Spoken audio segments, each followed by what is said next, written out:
Well, as Liz Truss takes on the top job in British politics, she's facing a cost of living crisis at home and war on Europe's doorstep.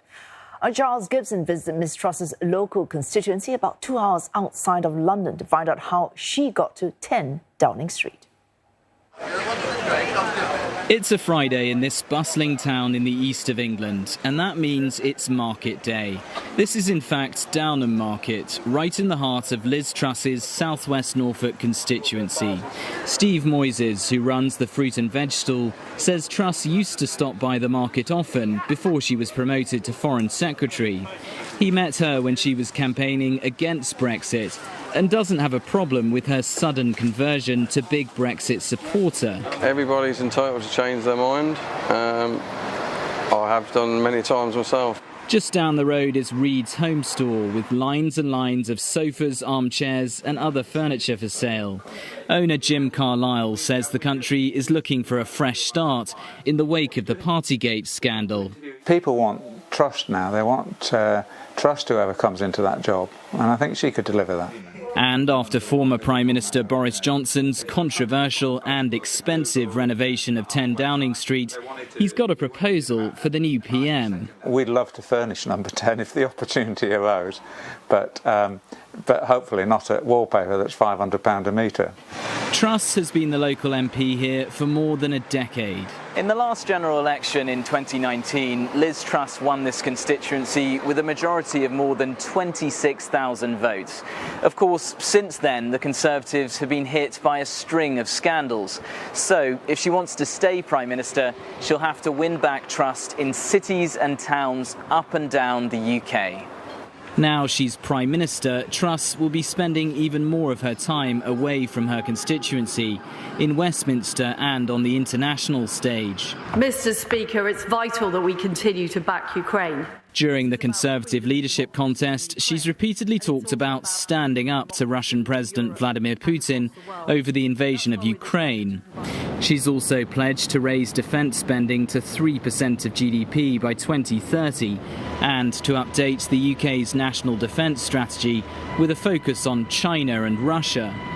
In the midst of campaigning, she's warned Beijing not to stir up tensions in the Taiwan Strait, but she'll face the same constraints as her predecessors. There's a variation between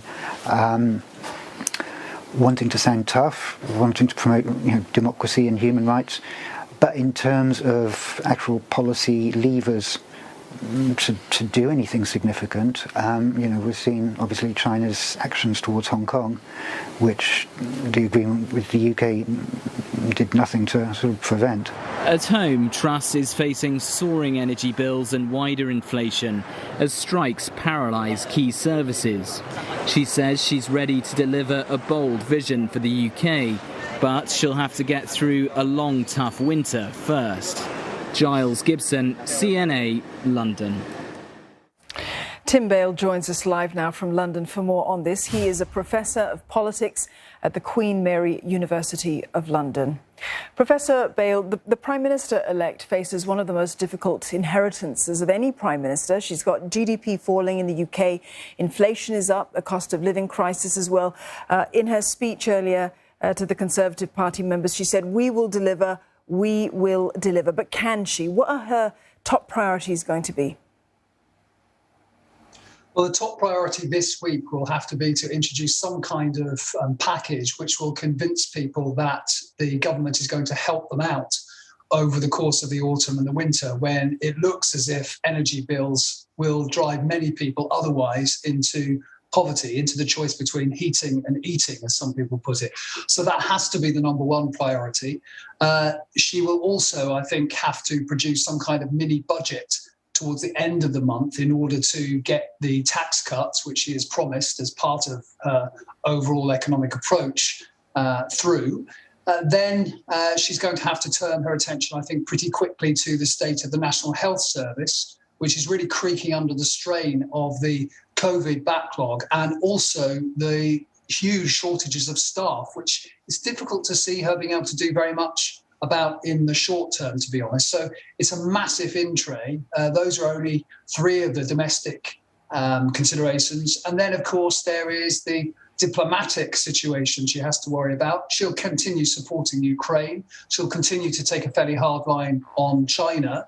And the big question really is relations with the European Union. Can they be any less fraught than they were under Boris Johnson? We'll soon see. Well, she spent her campaign, Professor Bale, railing against handouts insofar as helping UK households was concerned. She promised no new taxes, but there is a growing consensus that that may be exactly what the situation in the United Kingdom requires now. Do you expect her to make a quick U-turn here? She certainly will have to give what she rather pejoratively called handouts to people. Quite how she does that remains in question. She may well try to freeze energy bills and therefore subsidise the companies directly. That's a possibility, or at least guarantee loans to them. She's going to have to, I think, help people who are on welfare benefits even more than the average family. So I can't see that line holding. I think we're already beginning to see a slightly different Prime Minister Truss from candidate Truss. And after all, she had to win the votes of 172,000 Conservative members who are very unlike the rest of the electorate. They are much better off, they are much older, they are much more comfortable, and they live in the slightly warmer part of the country. So I think we will see a pivot. And Professor Bale, whatever her measures going forward, what should we read into the reaction by all segments of the party going forward? How important is it going to be that she has clear support for her next steps?